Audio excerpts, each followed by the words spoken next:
তোরা দুপুরে কে কি রান্না করছো? আমি তো আজকে দেখো রুই মাছ রান্না করছি, রুই মাছ ভেজে নিয়েছি। তারপরে সাদা মাটা রান্না করব, এখানে গাঠি কচু দিয়ে আলু দিয়ে, আর এখানে টমেটো দিয়েছি, কাঁচা লঙ্কা চিনি দিয়েছি, একদম সিম্পল মাছের ঝোল রান্না করব। তার সঙ্গে একটা নিরামিষ তরকারি করব।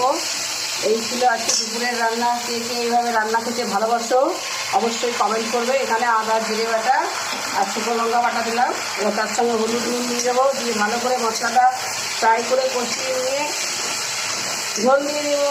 ঝোল ফুটে গেলে মাছ দিয়ে দেবো। এইভাবে অবশ্যই রান্না করে খাবে। আমাদের তো ভীষণ ভালো লাগে, তোমাদের কার কার ভালো লাগে কমেন্ট করে অবশ্যই জানাবে। ভালো লাগলে ভিডিওটা লাইক। বন্ধুরা দেখুন, আমার গাঠি কচু দিয়ে আলু দিয়ে রুই মাছের ঝোল একদম সাদামাটা তরকারি কমপ্লিট। ভালো লাগলে অবশ্যই লাইক করবেন, শেয়ার করবেন, আর এইভাবে অবশ্যই বানিয়ে খাবেন, ভীষণই ভালো লাগবে। সবাই তো অনেকভাবে বানায়, আমি একদম সিম্পলভাবে বানালাম, আপনাদেরকে তো দেখালামই। কাঁচা লঙ্কার তরকারি